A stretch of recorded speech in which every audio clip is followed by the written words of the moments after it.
ਸਨਮਾਨਯੋਗ ਗੁਰੂ ਨਿਵਾਜੀ ਸਾਧ ਸੰਗਤ ਜੀਓ, ਆਪ ਜੀ ਸਾਰੇ ਮਾਈ ਭਾਈ ਧੰਨ ਸਤਿਗੁਰੂ ਸ਼੍ਰੀ ਗੁਰੂ ਗ੍ਰੰਥ ਸਾਹਿਬ ਜੀ ਦੀ ਪਰਮ ਪਵਿੱਤਰ ਹਜ਼ੂਰੀ ਵਿੱਚ ਸੱਜ ਬੈਠੇ ਹੋ। ਆਪ ਜੀ ਨੇ ਗੁਰਬਾਣੀ ਕੀਰਤਨ ਬੜੇ ਪਿਆਰ ਨਾਲ ਸ਼ਰਵਨ ਕੀਤਾ ਹੈ। ਆਓ ਹੁਣ ਆਪਣੀਆਂ ਮਨੋਬਿਰਤੀਆਂ ਗੁਰਮਤਿ ਦੀ ਵਿਚਾਰਧਾਰਾ ਨਾਲ ਜੋੜੀਏ। ਆਪ ਜੀ ਨੂੰ ਪਤਾ ਹੈ ਕਿ 5 ਤਰੀਕ ਨੂੰ ਯਾਨੀ 5 ਜਨਵਰੀ ਨੂੰ ਸ਼੍ਰੀ ਗੁਰੂ ਗੋਬਿੰਦ ਸਿੰਘ ਸਾਹਿਬ ਜੀ ਦਾ ਪਾਵਨ ਪ੍ਰਕਾਸ਼ ਪੁਰਬ ਸੀ। ਉਸ ਦੇ ਸੰਬੰਧ ਵਿੱਚ ਆਪਾਂ 5 ਜਨਵਰੀ ਨੂੰ ਵੀ ਵਿਚਾਰ ਸਾਂਝੇ ਕੀਤੇ ਸਨ ਤੇ ਅੱਜ ਵੀ ਸ਼੍ਰੀ ਗੁਰੂ ਗੋਬਿੰਦ ਸਿੰਘ ਸਾਹਿਬ ਮਹਾਰਾਜ ਜੀ ਦੀ ਪਵਿੱਤਰ ਯਾਦ ਵਿੱਚ ਆਪਾਂ ਜੁੜਨਾ ਹੈ। ਸੋ ਪਿਛਲੇ ਕਥਾ ਵਿੱਚ ਮੈਂ ਆਪ ਜੀ ਨਾਲ ਗੱਲ ਕਰ ਰਿਹਾ ਸਾਂ ਕਿ ਇੱਕ ਸਾਧੂ ਗੋਬਿੰਦ ਸਿੰਘ ਹੋਏ ਨੇ, ਜਿਨ੍ਹਾਂ ਨੇ ਗੁਰੂ ਖਾਲਸਾ ਦਾ ਇਤਿਹਾਸ ਲਿਖਿਆ ਤੇ ਉਹਨਾਂ ਨੇ ਆਪਣੀ ਉਸ ਪੁਸਤਕ ਦੇ ਚੈਪਟਰ ਨੰਬਰ 47 ਵਿੱਚ ਕੁਝ ਬਚਨ ਗੁਰੂ ਜੀ ਦੇ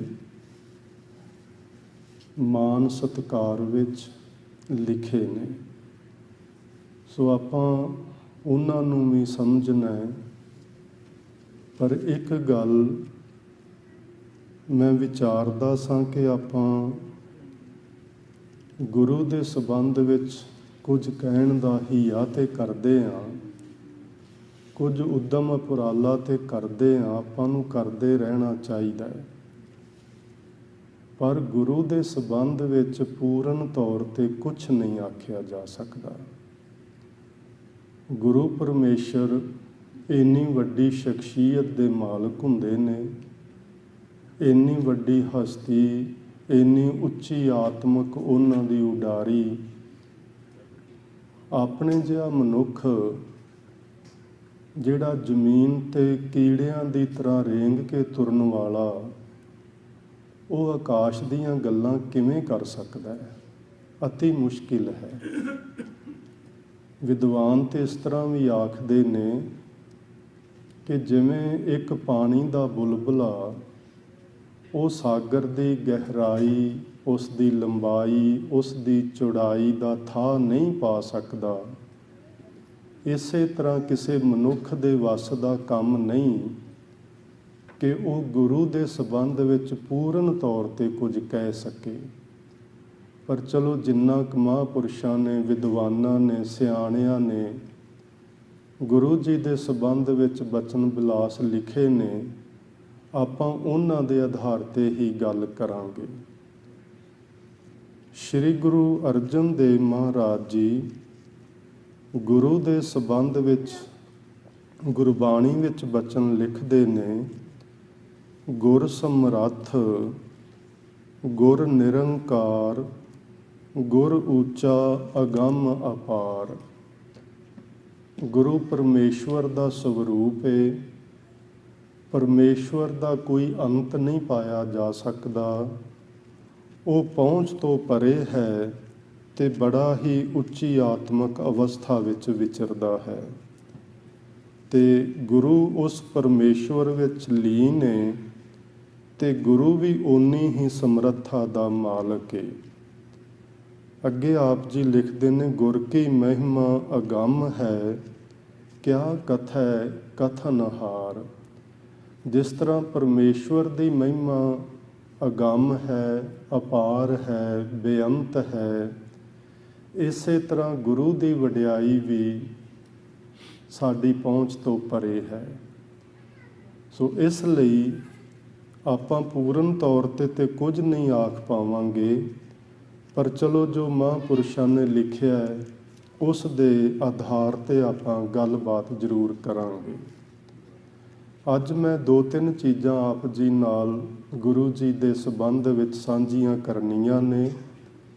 ਇੱਕ ਤੇ ਉਸ ਸਾਧੂ ਗੋਬਿੰਦ ਸਿੰਘ ਨੇ ਜੋ ਗੁਰੂ ਜੀ ਦੇ ਸੰਬੰਧ ਵਿੱਚ ਲਿਖਿਆ ਹੈ ਉਹ, ਤੇ ਦੂਸਰਾ 2 ਛੋਟੀਆਂ ਉਦਾਹਰਨਾਂ ਜੋ ਬੜੀਆਂ ਹੀ ਸਿੱਖਿਆਦਾਇਕ ਹਨ, ਗੁਰੂ ਜੀ ਦੇ ਜੀਵਨ ਨਾਲ ਸੰਬੰਧਿਤ ਨੇ, ਯਾਨੀ ਜੋ ਉਹਨਾਂ ਨੇ ਸਾਨੂੰ ਸਿੱਖਿਆਵਾਂ ਦਿੱਤੀਆਂ ਨੇ। ਉਹਨਾਂ ਵਿੱਚੋਂ ਇੱਕ ਹੈ ਧਰਮਸ਼ਾਲ ਦੀ ਝਾਕ ਤੇ ਦੂਸਰਾ ਹੈ ਪਰਮ ਪੁਰਖ ਕੀ ਚਰਨੀ ਲਾਗੋ। ਇਹ 2 ਚੀਜ਼ਾਂ ਆਪਾਂ ਸਮਝਾਂਗੇ। ਪਹਿਲਾਂ ਆਪਾਂ ਸਮਝਦੇ ਹਾਂ ਕਿ ਗੁਰੂ ਗੋਬਿੰਦ ਸਿੰਘ ਮਹਾਰਾਜ ਜੀ ਦੀ ਸਿਫਤ ਕਰਦਿਆਂ ਸਾਧੂ ਗੋਬਿੰਦ ਸਿੰਘ ਗੁਰੂ ਖਾਲਸਾ ਇਤਿਹਾਸ ਵਿੱਚ ਕੀ ਲਿਖਦੇ ਨੇ। ਜੋ ਉਹਨਾਂ ਨੇ ਲਿਖਿਆ ਉਹ ਬ੍ਰਿਜ ਭਾਸ਼ਾ ਏ। ਉਸ ਬ੍ਰਿਜ ਭਾਸ਼ਾ ਦਾ ਮੈਂ ਉਲੱਥਾ ਕੀਤਾ ਹੈ ਪੰਜਾਬੀ ਵਿੱਚ, ਤੇ ਪੰਜਾਬੀ ਵਿੱਚ ਵੀ ਬਹੁਤ ਸਾਰੇ ਸਰਲ ਸ਼ਬਦਾਂ ਵਿੱਚ ਜਿਹੜਾ ਆਪਾਂ ਨੂੰ ਸਹਿ ਸੁਭਾਏ ਸਮਝ ਆ ਜਾਏ। ਉਹਨਾਂ ਦੀ ਬ੍ਰਿਜ ਭਾਸ਼ਾ, ਉਹਨਾਂ ਦੀ ਹਿੰਦੀ ਜਿਹੜੀ ਹੈ ਬੜੀ ਗੂੜ੍ਹ ਏ, ਸਮਝਣ ਵਿੱਚ ਬਹੁਤ ਔਖਿਆਈ ਹੋਈ ਮੈਨੂੰ, ਪਰ ਆਓ ਆਪਾਂ ਕੋਸ਼ਿਸ਼ ਕਰਦੇ ਹਾਂ।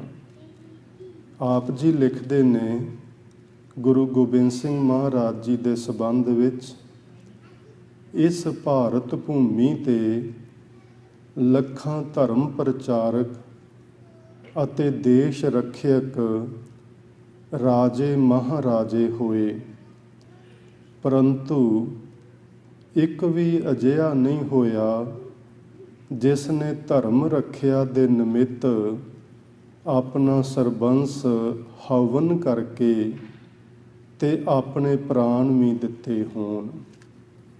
ਸੋ ਸਰਬੰਸ ਤੋਂ ਆਪਾਂ ਸਮਝਦੇ ਹੀ ਹਾਂ ਕਿ ਛੋਟੀ ਉਮਰ ਵਿੱਚ ਪਿਤਾ ਜੀ ਨੂੰ ਧਰਮ ਦੀ ਰਾਖੀ ਲਈ, ਤਿਲਕ ਤੇ ਜੰਝੂ ਦੀ ਰਾਖੀ ਲਈ ਸ਼ਹੀਦ ਹੋਣ ਲਈ ਤੋਰਿਆ।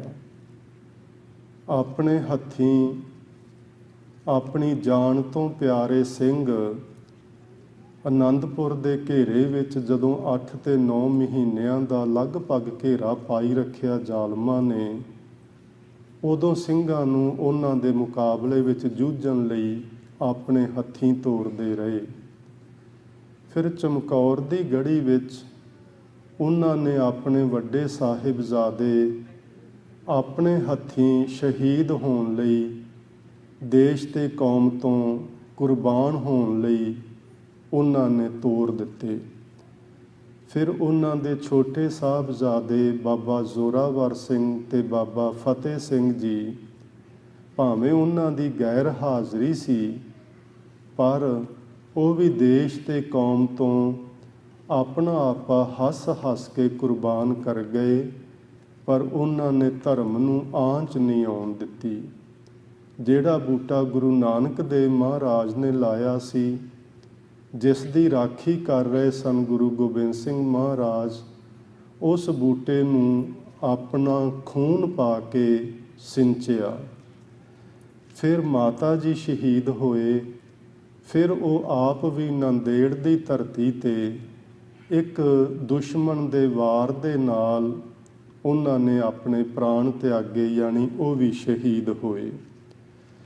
ਹਿੰਦੂ ਧਰਮ ਤੇ ਆਉਂਦੀਆਂ ਹੋਈਆਂ ਅਨੇਕ ਤਰ੍ਹਾਂ ਦੀਆਂ ਮੁਸੀਬਤਾਂ ਦੇ ਹਾਰਕ ਅਤੇ ਮ੍ਰਿਤੂ ਹੋ ਚੁੱਕੇ ਆਰੀਆ ਸੰਤਾਨ ਦੇ ਪੁਨਹ ਪ੍ਰਾਣ ਸੰਚਾਰਕ ਅਗਰ ਕੋਈ ਮਹਾਂਪੁਰਸ਼ ਹੈ ਤੋ ਸਿੱਖ ਸਮਾਜ ਦੇ ਨਿਰਮਾਤਾ ਅਤੇ ਸ਼ਾਸਕ ਧਰਮ ਗੁਰੂ ਇਹ ਇੱਕ ਹੀ ਸ੍ਰੀ ਗੁਰੂ ਗੋਬਿੰਦ ਸਿੰਘ ਮਹਾਰਾਜ ਹੋਏ ਹਨ। ਸਾਧੂ ਗੋਬਿੰਦ ਸਿੰਘ ਜੀ ਦੇ ਲਿਖਣ ਦਾ ਤਾਤਪਰਜ ਇਹ ਹੈ ਕਿ ਹਿੰਦੁਸਤਾਨ ਦੀ ਜਨਤਾ ਇਸ ਤਰ੍ਹਾਂ ਆਖ ਲਈਏ ਕਿ ਸਿਰਫ ਸਰੀਰ ਵਿੱਚ ਪ੍ਰਾਣ ਹੀ ਚੱਲ ਰਹੇ ਸਨ, ਵਿੱਚ ਕੁਝ ਕਰਨ ਦੀ ਹਿੰਮਤ ਨਹੀਂ ਸੀ ਰਹੀ। ਇੱਕ ਤਰ੍ਹਾਂ ਨਾਲ ਕੌਮ ਮੁਰਦਾ ਹੋ ਚੁੱਕੀ ਸੀ। ਕੋਈ ਵੀ ਜਰਵਾਣਾ ਸਹਿ ਸੁਭਾਏ 200-400 ਬੰਦੇ ਨਾਲ ਲੈ ਕੇ ਆਉਂਦਾ ਅਫਗਾਨਿਸਤਾਨ ਤੋਂ, ਤੇ ਪੂਰੇ ਹਿੰਦੁਸਤਾਨ ਨੂੰ ਉਜਾੜ ਕੇ ਚਲਾ ਜਾਂਦਾ। ਇੱਥੇ ਲੱਖਾਂ ਦੀ ਗਿਣਤੀ ਵਿੱਚ ਵੱਸਦੇ ਹੋਏ ਲੋਕ ਉਹਨਾਂ ਦੇ ਮੂੰਹ ਵੱਲ ਤੱਕਦੇ ਰਹਿ ਜਾਂਦੇ। ਉਹਨਾਂ ਦੀਆਂ ਬਹੁ ਬੇਟੀਆਂ, ਧੀਆਂ ਭੈਣਾਂ, ਮਾਲ ਧਨ, ਹਰ ਚੀਜ਼ ਉਹ ਜਰਵਾਣੇ ਲੁੱਟ ਕੇ ਖੋਹ ਕੇ ਇਹਨਾਂ ਨੂੰ ਬੰਦੀ ਬਣਾ ਕੇ ਲੈ ਜਾਂਦੇ ਤੇ ਅਫਗਾਨਿਸਤਾਨ ਤੇ ਕਾਬਲ ਵਿੱਚ ਜਾ ਕੇ ਟਕੇ ਤੋਂ ਵੇਚਿਆ ਕਰਦੇ। ਸੋ ਇਹ ਹਾਲਤ ਸੀ ਉਸ ਵਕਤ ਦੇ ਹਿੰਦੁਸਤਾਨ ਤੇ ਹਿੰਦੁਸਤਾਨ ਦੇ ਵਸਨੀਕਾਂ ਦੀ। ਇਸ ਲਈ ਸਾਧੂ ਗੋਬਿੰਦ ਸਿੰਘ ਲਿਖਦੇ ਨੇ ਕਿ ਗੁਰੂ ਮਹਾਰਾਜ ਨੇ ਇਸ ਆਰੀਆ ਸੰਤਾਨ ਦੇ ਪੁਨਹ ਪ੍ਰਾਣ ਸੰਚਾਰਕ ਦਾ ਕੰਮ ਕੀਤਾ। ਭਾਵ ਉਹਨਾਂ ਮੁਰਦਿਆਂ ਵਿੱਚ ਇੱਕ ਨਵੀਂ ਰੂਹ ਫੂਕੀ। ਜਦੋਂ ਉਹਨਾਂ ਨੇ 1699 ਦੀ ਵਿਸਾਖੀ ਵਾਲੇ ਦਿਨ ਅੰਮ੍ਰਿਤ ਦਾ ਬਾਟਾ ਤਿਆਰ ਕਰਕੇ ਇੱਕ ਬਾਟੇ ਵਿੱਚੋਂ ਸਭਨਾਂ ਨੂੰ ਅੰਮ੍ਰਿਤ ਦੀ ਦਾਤ ਦੇ ਕੇ ਉਹਨਾਂ ਨੇ ਜਾਤ ਪਾਤ, ਊਚ ਨੀਚ ਦੇ ਭੇਦ ਭਾਵ ਨੂੰ ਖਤਮ ਕੀਤਾ। ਅੱਜ ਅਸੀਂ ਥੋੜ੍ਹਾ ਜਿਹਾ ਧਿਆਨ ਪਿੱਛੇ ਲੈ ਚੱਲੀਏ। ਜਿਹੜੇ ਔਗਣ ਸਾਡੇ ਵਿੱਚੋਂ ਗੁਰੂ ਕਲਗੀਆਂ ਵਾਲੇ ਨੇ ਜਾਂ 10 ਗੁਰੂ ਸਾਹਿਬਾਨ ਨੇ ਕੱਢੇ ਸਨ, ਅਸੀਂ ਫਿਰ ਉਹਨਾਂ ਹੀ ਔਗਣਾਂ ਵਿੱਚ ਫਸਦੇ ਜਾ ਰਹੇ ਹਾਂ। ਜਿਹੜੀਆਂ ਕੁਰੀਤੀਆਂ ਸਮਾਜ ਵਿੱਚੋਂ ਉਹਨਾਂ ਨੇ ਦੂਰ ਕੀਤੀਆਂ ਸਨ, ਉਹੋ ਹੀ ਕੁਰੀਤੀਆਂ ਫਿਰ ਸਾਡੇ ਤੇ ਮਾਰੂ, ਸਾਡੇ ਤੇ ਹਾਵੀ ਹੁੰਦੀਆਂ ਜਾ ਰਹੀਆਂ ਨੇ। ਅਸੀਂ ਉਹਨਾਂ ਵੱਲ ਜ਼ਰੂਰ ਧਿਆਨ ਦਈਏ। ਅੱਗੇ ਆਪ ਜੀ ਲਿਖਦੇ ਨੇ ਗੁਰੂ ਗੋਬਿੰਦ ਸਿੰਘ ਸਾਹਿਬ ਜੀ ਦੇ ਸੰਬੰਧ ਵਿੱਚ, ਆਪ ਜੀ ਦੇ ਸਦ ਉਪਦੇਸ਼ ਨਾਲ ਚਾਰੋਂ ਵਰਨ ਪਰਸਪਰ ਭਰਾਤਰੀ ਭਾਵ ਨਾਲ ਵਿਵਹਾਰ ਕਰਨ ਲੱਗੇ ਸਨ। ਜਿਸ ਦਾ ਮਤਲਬ ਹੈ ਕਿ ਸਾਰੇ ਜਿੰਨੇ ਕੁ ਲੋਕ ਗੁਰੂ ਗੋਬਿੰਦ ਸਿੰਘ ਮਹਾਰਾਜ ਜੀ ਦੀ ਸੰਗਤ ਵਿੱਚ ਆਏ, ਉਹਨਾਂ ਸਾਰਿਆਂ ਦੇ ਮਨਾਂ ਵਿੱਚੋਂ ਊਚ ਨੀਚ ਦਾ ਤੇ ਜਾਤੀਵਾਦ ਦਾ ਜਿਹੜਾ ਭੇਦ ਭਾਵ ਸੀ ਉਹ ਖਤਮ ਹੋ ਗਿਆ ਤੇ ਉਹ ਸਾਰੇ ਇੱਕ ਤਰ੍ਹਾਂ ਨਾਲ ਇੱਕ ਪਿਤਾ ਦੇ ਪੁੱਤਰ ਬਣ ਕੇ ਕੰਮ ਕਰਨ ਲੱਗੇ। ਔਰ ਜਦੋਂ ਆਪਾਂ ਨੂੰ ਖੰਡੇ ਬਾਟੇ ਦੀ ਪਹੁਲ ਦਿੱਤੀ ਜਾਂਦੀ ਏ, ਇਹ ਗੱਲ ਦ੍ਰਿੜ ਕਰਵਾਈ ਜਾਂਦੀ ਏ ਕਿ ਅੱਜ ਤੋਂ ਤੁਹਾਡੇ ਧਰਮ ਦੇ ਪਿਤਾ ਗੁਰੂ ਗੋਬਿੰਦ ਸਿੰਘ ਸਾਹਿਬ ਹਨ, ਧਰਮ ਦੇ ਮਾਤਾ ਸਾਹਿਬ ਕੌਰ ਜੀ ਹਨ। ਅੱਜ ਤੋਂ ਤੁਹਾਡਾ ਨਿਵਾਸ ਆਨੰਦਪੁਰ ਸਾਹਿਬ ਦਾ ਹੈ। ਅੱਜ ਤੋਂ ਤੁਹਾਡੇ ਗੁਰੂ ਸ੍ਰੀ ਗੁਰੂ ਗ੍ਰੰਥ ਸਾਹਿਬ ਜੀ ਹਨ। ਫਿਰ ਅਸੀਂ ਕਿਸ ਵਿਤਕਰੇ ਵਿੱਚ ਪੈ ਜਾਂਦੇ ਹਾਂ ਕਿ ਉਹ ਫਲਾਣਾ ਫਲਾਣੀ ਜਾਤੀ ਦਾ ਆਦਮੀ ਹੈ ਤੇ ਦੂਸਰਾ ਜਿਹੜਾ ਹੈ ਉਹ ਫਲਾਣੀ ਹੋਰ ਕਿਸੇ ਜਾਤੀ ਦਾ ਆਦਮੀ ਹੈ, ਜਦੋਂ ਸਾਡਾ ਧਰਮ ਦਾ ਪਿਤਾ ਇੱਕ, ਸਾਡੀ ਧਰਮ ਦੀ ਮਾਂ ਇੱਕ, ਸਾਡਾ ਰਹਿਣ ਵਾਲਾ ਨਗਰ ਇੱਕ, ਸਾਡਾ ਗੁਰੂ ਇੱਕ, ਸਾਡਾ ਬਾਣਾ ਇੱਕ, ਸਾਡੇ ਸਭਨਾਂ ਦੇ ਨਾਮ ਦੇ ਪਿੱਛੇ ਗੁਰੂ ਮਹਾਰਾਜ ਨੇ ਸਿੰਘ ਲਾਇਆ। ਅਸੀਂ ਉਸ ਦੇ ਉੱਤੇ ਰੁਕੇ ਨਹੀਂ। ਅਸੀਂ ਸਿੰਘ ਦੇ ਪਿੱਛੇ ਇੱਕ ਤੀਜਾ ਨਾਮ, ਜਿਸ ਨੂੰ ਲਾਸਟ ਨੇਮ ਆਖਦੇ ਨੇ, ਲਗਾਉਣਾ ਸ਼ੁਰੂ ਕੀਤਾ।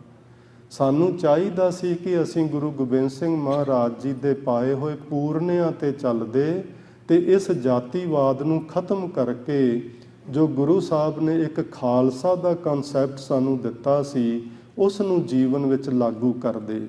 ਪਰ ਉਹ ਅਸੀਂ ਕਰ ਨਾ ਪਾਏ।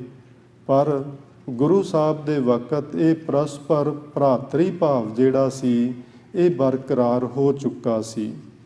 ਆਪ ਜੀ ਦੀ ਸੰਪੂਰਨ ਮਹਾਸ਼ਕਤੀ ਨਾਲ ਸਿੱਖ ਸਮਾਜ ਦੀ ਮੈਦਾਨੇ ਜੰਗ ਦੇ ਵਿਸ਼ੇ ਵਿੱਚ ਸੰਸਾਰ ਵਿੱਚ ਗਿਣਤੀ ਹੈ। ਅੱਜ ਦੁਨੀਆ ਦੇ ਹਰ ਕੋਨੇ 'ਤੇ ਜੇ ਕਿਤੇ ਫੌਜ ਵਿੱਚ ਸਿਪਾਹੀਆਂ ਦੀ ਇਮਾਨਦਾਰੀ, ਫੌਜ ਵਿੱਚ ਉਹਨਾਂ ਦੀ ਬਹਾਦਰੀ ਦੇ ਕਾਰਨਾਮੇ ਗਿਣੇ ਜਾਂਦੇ ਨੇ ਤੇ ਸਭ ਤੋਂ ਪਹਿਲੇ ਨੰਬਰ 'ਤੇ ਸਿੱਖ ਕੌਮ ਦੇ ਸਿਪਾਹੀਆਂ ਦਾ ਨਾਮ ਆਉਂਦਾ, ਭਾਵੇਂ ਉਹ ਕਿਸੇ ਵੀ ਮੁਲਕ ਦੀ ਫੌਜ ਵਿੱਚ ਕੰਮ ਕਰਦੇ ਰਹੇ ਹੋਣ। ਸੋ ਇਹ ਗੁਰੂ ਗੋਬਿੰਦ ਸਿੰਘ ਸਾਹਿਬ ਜੀ ਦਾ ਸਦਕਾ ਹੈ ਕਿ ਅੱਜ ਸਾਡਾ ਨਾਮ ਵਿਸ਼ਵ ਦੇ ਵਿੱਚ, ਦੁਨੀਆ ਭਰ ਦੇ ਵਿੱਚ ਭਾਵੇਂ ਅਜੇ 400-500 ਹੀ ਵਰੇ ਹੋਏ ਨੇ, ਇਸ ਦੁਨੀਆ ਦੇ ਉੱਤੇ ਏਡੇ ਏਡੇ ਪੁਰਾਣੇ ਧਰਮ ਨੇ, ਜਿਨ੍ਹਾਂ ਨੂੰ ਆਰੀਆ ਧਰਮ ਆਖਦੇ ਨੇ, ਜਿਨ੍ਹਾਂ ਨੂੰ ਸਨਾਤਨ ਧਰਮ ਆਖਦੇ ਨੇ, ਯੁੱਗਾਂ ਪਰਯੰਤ ਪੁਰਾਣੇ ਹਨ, ਪਰ ਦੁਨੀਆ ਵਿੱਚ ਬਹੁਤਾ ਉਹਨਾਂ ਨੂੰ ਕੋਈ ਜਾਣਦਾ ਨਹੀਂ। ਪਰ ਸਿੱਖ ਕੌਮ ਅਜੇ ਹੁਣੇ ਪੈਦਾ ਹੋਈ ਏ, ਪਰ ਪੂਰੀ ਦੁਨੀਆ ਵਿੱਚ ਸਿੱਖਾਂ ਦਾ ਨਾਮ ਹੈ, ਤੇ ਸਾਨੂੰ ਇਸ ਨਾਮ ਨੂੰ ਚੜ੍ਹਦੀ ਕਲਾ ਵਿੱਚ ਰੱਖਣ ਲਈ, ਲੋਕਾਂ ਦੇ ਵਿੱਚ ਇਸ ਨਾਮ ਦੀ ਇਮੇਜ ਚੰਗੀ ਬਣਾਉਣ ਲਈ ਚੰਗੇ ਕਰਮ ਕਰਨੇ ਚਾਹੀਦੇ ਨੇ। ਜਦੋਂ ਅਸੀਂ ਆਪਸ ਵਿੱਚ ਲੜਾਈਆਂ ਝਗੜੇ ਕਰਕੇ ਕੋਰਟਾਂ ਕਚਹਿਰੀਆਂ ਵਿੱਚ ਜਾਂਦੇ ਹਾਂ ਤੇ ਸਾਡਾ ਨਾਮ ਇੱਕ ਤਰ੍ਹਾਂ ਦੇ ਨਾਲ ਥੱਲੇ ਆ ਜਾਂਦਾ ਹੈ। ਸੋ ਸਾਨੂੰ ਸਭਨਾਂ ਨੂੰ ਚਾਹੀਦਾ ਹੈ ਕਿ ਅਸੀਂ ਇਹਨਾਂ ਚੀਜ਼ਾਂ ਵੱਲ ਧਿਆਨ ਦਈਏ। ਜੇ ਸਾਡਾ ਨਾਮ ਗੁਰੂ ਗੋਬਿੰਦ ਸਿੰਘ ਕਰਕੇ ਉੱਚਾ ਏ, ਤੇ ਜਦੋਂ ਅਸੀਂ ਨੀਵੇਂ ਕਰਮ ਕਰਦੇ ਹਾਂ ਤੇ ਇਹ ਧੱਬਾ ਕੇਵਲ ਸਾਡੇ ਨਾਮ ਨੂੰ ਨਹੀਂ, ਸਾਡੇ ਉਹਨਾਂ ਮਹਾਂਪੁਰਸ਼ਾਂ ਬਜ਼ੁਰਗਾਂ ਦੇ ਨਾਮ ਨੂੰ ਵੀ ਲੱਗਦਾ ਹੈ, ਜੋ ਸਾਨੂੰ ਹਰਗਿਜ਼ ਨਹੀਂ ਕਰਨਾ ਚਾਹੀਦਾ। ਫਿਰ ਆਪ ਜੀ ਲਿਖਦੇ ਨੇ, ਗੁਰੂ ਗੋਬਿੰਦ ਸਿੰਘ ਸਾਹਿਬ ਜੀ ਦੇ ਬਲ ਅਤੇ ਸਾਹਸ ਦੇ ਪ੍ਰਭਾਵ ਨਾਲ ਨਿਆਸਰਾ ਆਰੀਆ ਸੰਤਾਨ ਦਾ ਆਰੀਆ ਵਰਤ ਵਿੱਚ ਵਿਸ਼ੇਸ਼ਤਾਈ ਦਿਸਦੀ ਹੈ। ਆਪ ਜੀ ਫਰਮਾਉਂਦੇ ਨੇ, ਅੱਜ ਜੇ ਹਿੰਦੁਸਤਾਨੀ ਹਿੰਦੁਸਤਾਨ ਦੇ ਉੱਤੇ ਰਾਜ ਕਰਨ ਦੇ ਯੋਗ ਜਾਂ ਕਾਬਲ ਹੋਏ ਨੇ, ਤੇ ਉਹ ਗੁਰੂ ਗੋਬਿੰਦ ਸਿੰਘ ਸਾਹਿਬ ਦਾ ਸਦਕਾ ਹੀ ਏ। ਮੈਂ ਪਿਛਲੀ ਕਥਾ ਵਿੱਚ ਗੱਲ ਕੀਤੀ ਸੀ ਕਿ ਮੈਨੂੰ ਇੱਕ ਭਾਈ ਸਾਹਿਬ ਨੇ ਆਖਿਆ ਕਿ ਗੁਰੂ ਗੋਬਿੰਦ ਸਿੰਘ ਸਾਹਿਬ ਜੀ ਨੂੰ ਲੋਕਾਂ ਨੇ, ਜ਼ਮਾਨੇ ਨੇ ਆਪਣੇ ਮਨਾਂ ਵਿੱਚ ਯੋਗ ਬਣਨ ਦੀ ਜਗ੍ਹਾ ਨਹੀਂ ਦਿੱਤੀ, ਔਰ ਇਹ ਗੱਲ ਸੱਚਾਈ ਹੈ। ਭਾਵੇਂ ਗੁਰੂ ਗੋਬਿੰਦ ਸਿੰਘ ਮਹਾਰਾਜ ਨੂੰ ਜ਼ਰੂਰਤ ਨਹੀਂ ਕਿ ਅਸੀਂ ਉਹਨਾਂ ਨੂੰ ਆਪਣੇ ਮਨ ਵਿੱਚ ਜਗ੍ਹਾ ਦਈਏ, ਉਹਨਾਂ ਨੂੰ ਇਸ ਗੱਲ ਦੀ ਕੋਈ ਜ਼ਰੂਰਤ ਨਹੀਂ, ਉਹ ਬੇਲਾਗ ਨੇ। ਸੂਰਜ ਨੂੰ ਕੀ ਲੋੜ ਪਈ ਹੈ ਕਿ ਉਹ ਆਖਦਾ ਫਿਰੇ ਤੁਸੀਂ ਮੇਰਾ ਨਾਂ ਲਿਆ ਕਰੋ, ਮੈਨੂੰ ਇੱਜ਼ਤ ਦਿਓ ਤੇ ਮੇਰੀ ਜਾਣਕਾਰੀ ਲੋਕਾਂ ਤੱਕ ਪਹੁੰਚਾਓ। ਉਹਨੂੰ ਕੋਈ ਜ਼ਰੂਰਤ ਨਹੀਂ। ਸੂਰਜ ਨਿਕਲੇਗਾ, ਲੁਕਾਈ ਆਪੇ ਤੱਕ ਲਵੇਗੀ। ਗੁਰੂ ਗੋਬਿੰਦ ਸਿੰਘ ਮਹਾਰਾਜ ਸੂਰਜ ਵੱਤ ਇਸ ਭਾਰਤ ਭੂਮੀ ਦੇ ਆਕਾਸ਼ ਵਿੱਚ ਚਮਕਦੇ ਹੀ ਰਹਿਣਗੇ, ਭਾਵੇਂ ਅਸੀਂ ਉਹਨਾਂ ਨੂੰ ਯਾਦ ਕਰੀਏ ਤੇ ਭਾਵੇਂ ਨਾ ਕਰੀਏ, ਇਹਦੇ ਨਾਲ ਫਰਕ ਨਹੀਂ ਪੈਂਦਾ। ਪਰ ਇਹ ਸਾਡੀ ਸੋਚ 'ਤੇ ਜ਼ਰੂਰ ਅਸਰ ਪੈਂਦਾ ਹੈ। ਜੇ ਅਸੀਂ ਉਹਨਾਂ ਮਹਾਂਪੁਰਸ਼ਾਂ ਨੂੰ ਯਾਦ ਕਰਾਂਗੇ, ਸਾਡੀ ਸੋਚ ਦੇ ਵਿੱਚ ਜਿਹੜਾ ਤਾਕਤ ਹੈ ਉਹ ਆਏਗੀ, ਬਹਾਦਰੀ ਆਏਗੀ, ਚੰਗੇ ਵਿਚਾਰ ਆਉਣਗੇ। ਅਸੀਂ ਆਪਣੇ ਵਿੱਚੋਂ ਜਾਤੀਵਾਦ, ਭੇਦਭਾਵ, ਊਚ ਨੀਚ ਵਾਲੀਆਂ ਚੀਜ਼ਾਂ ਨੂੰ ਖਤਮ ਕਰ ਪਾਵਾਂਗੇ ਤੇ ਅਸੀਂ ਇੱਕ ਚੰਗੇ ਇਨਸਾਨ ਬਣ ਕੇ ਉਸ ਚਮਕਦੇ ਹੋਏ ਸੂਰਜ ਦੇ ਥੱਲੇ ਇਸ ਸੰਸਾਰ ਵਿੱਚ ਲੋਕਾਂ ਤੱਕ ਉਸ ਦਾ ਸੁਨੇਹਾ ਪਹੁੰਚਾ ਪਾਵਾਂਗੇ। ਅੱਗੇ ਆਪ ਜੀ ਲਿਖਦੇ ਨੇ, ਇਸ ਭਾਰਤ ਭੂਮੀ 'ਤੇ ਅਨੇਕਾਂ ਧਰਮ ਪ੍ਰਚਾਰਕ, ਧਰਮ ਗੁਰੂ ਹੋਏ ਅਤੇ ਅੱਗੇ ਤੋਂ ਵੀ ਹੋਣਗੇ। ਫਿਰ ਵੀ ਸ੍ਰੀ ਗੁਰੂ ਗੋਬਿੰਦ ਸਿੰਘ ਜੀ ਵਰਗੇ ਧਰਮ ਪ੍ਰਚਾਰਕ, ਧਰਮ ਗੁਰੂ ਦਾ ਹੋਣਾ ਦੁਬਾਰਾ ਇਸ ਦੁਨੀਆ ਵਿੱਚ ਦੁਰਲੱਭ ਹੈ।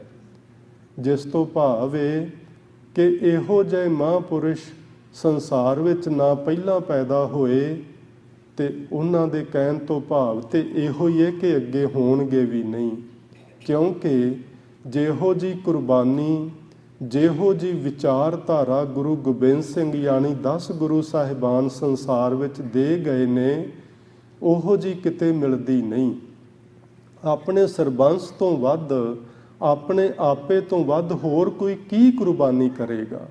ਇਹ ਗੁਰੂ ਗੋਬਿੰਦ ਸਿੰਘ ਮਹਾਰਾਜ ਜੀ ਦੀ ਕੁਰਬਾਨੀ ਸੰਸਾਰ ਦੇ ਵਿੱਚ ਆਪਣੀ ਮਿਸਾਲ ਆਪ ਹੀ ਹੈ। ਇਸ ਦੀ ਮਿਸਾਲ ਨਾ ਤੇ ਦੁਨੀਆ ਦੇ ਇਤਿਹਾਸ ਵਿੱਚੋਂ ਲੱਭੀ ਜਾ ਸਕਦੀ ਏ, ਔਰ ਨਾ ਹੀ ਇਸ ਦੀ ਕਿਸੇ ਦੇ ਨਾਲ ਤੁਲਨਾ ਕੀਤੀ ਜਾ ਸਕਦੀ ਏ।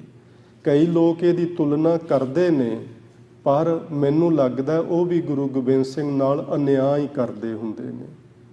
ਗੁਰੂ ਗੋਬਿੰਦ ਸਿੰਘ ਮਹਾਰਾਜ ਜੀ ਦੇ ਜੀਵਨ ਦੀ ਤੁਲਨਾ, ਉਹਨਾਂ ਦੀ ਕੁਰਬਾਨੀ ਦੀ ਤੁਲਨਾ ਕਿਸੇ ਦੇ ਨਾਲ ਨਹੀਂ ਕੀਤੀ ਜਾ ਸਕਦੀ। ਉਹ ਆਪਣੀ ਮਿਸਾਲ ਆਪ ਹਨ।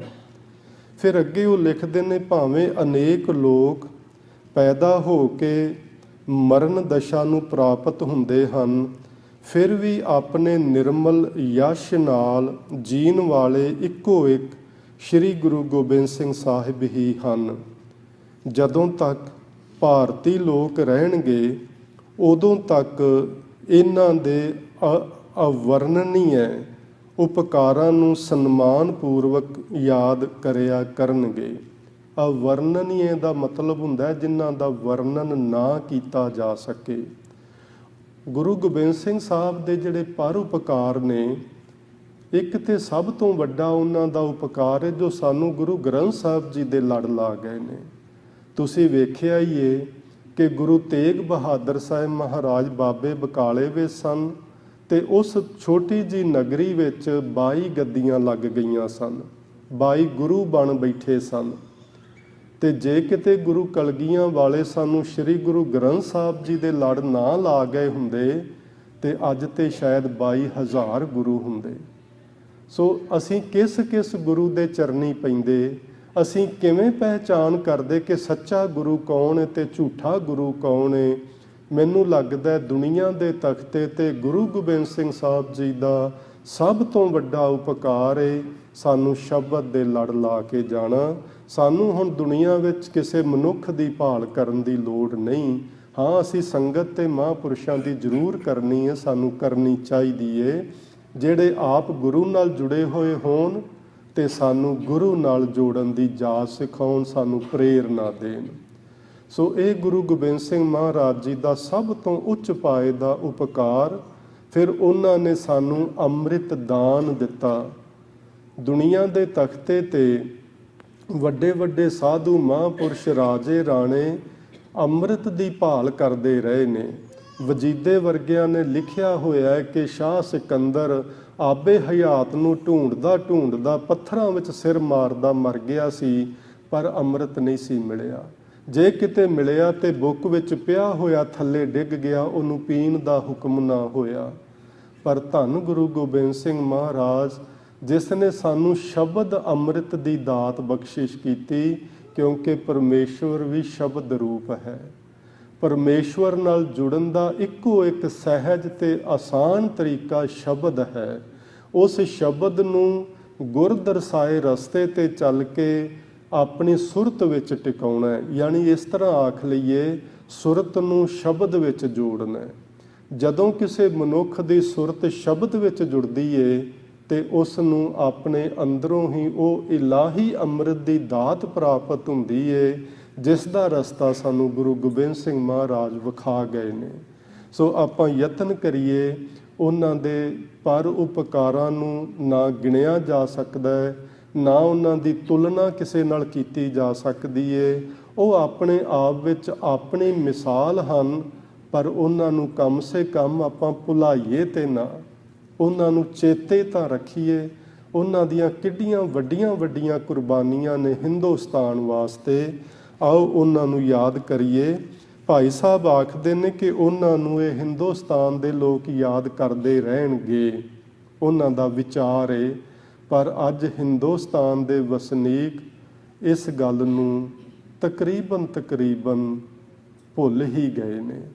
ਕੇਵਲ ਸਿੱਖ ਕੌਮ ਦੇ ਵਿੱਚ ਥੋੜ੍ਹੀ ਬਹੁਤੀ ਜਾਗਰਤੀ ਅਜੇ ਹੈਗੀ ਏ, ਤੇ ਜਿਸ ਤਰ੍ਹਾਂ ਅਸੀਂ ਤੁਰਦੇ ਹਾਂ ਪਏ ਅੱਗੇ ਨੂੰ, ਉਮੀਦ ਹੈ ਅਸੀਂ ਛੇਤੀ ਭੁਲਾ ਬੈਠਾਂਗੇ ਸਭ ਕੁਝ। ਪਰ ਪਰਮੇਸ਼ਵਰ ਐਸਾ ਨਾ ਸਾਨੂੰ ਕਰਨ ਦੇਵੇ, ਉਹ ਸਾਡੇ ਤੇ ਰਹਿਮਤ ਕਰੇ। ਅਸੀਂ ਉਹਨਾਂ ਮਹਾਨ ਪੁਰਸ਼ਾਂ ਦੀਆਂ ਮਹਾਨ ਕੁਰਬਾਨੀਆਂ ਨੂੰ ਆਪ ਯਾਦ ਕਰੀਏ ਤੇ ਹੋ ਸਕੇ ਤੇ ਕਿਸੇ ਹੋਰ ਨੂੰ ਵੀ ਦਸੀਏ।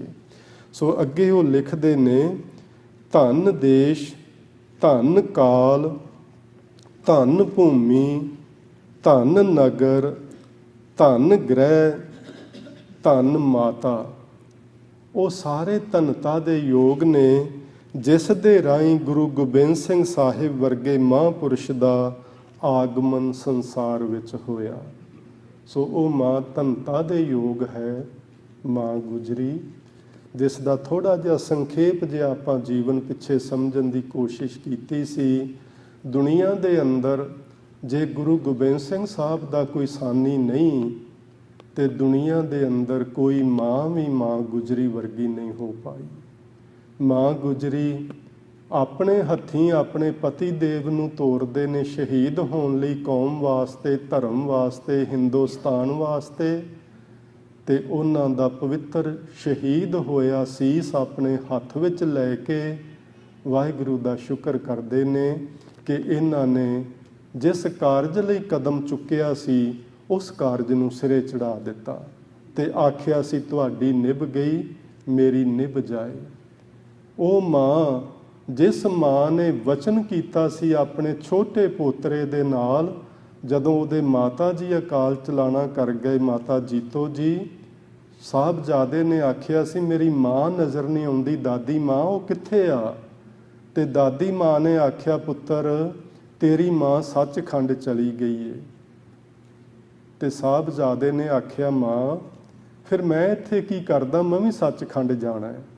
ਤੇ ਦਾਦੀ ਮਾਂ ਨੇ ਆਖਿਆ ਸੀ ਪੁੱਤਰ ਜਿੱਦਣ ਤੂੰ ਸੱਚਖੰਡ ਜਾਏਂਗਾ ਮੈਂ ਵੀ ਤੇਰੇ ਨਾਲ ਜਾਵਾਂਗੀ।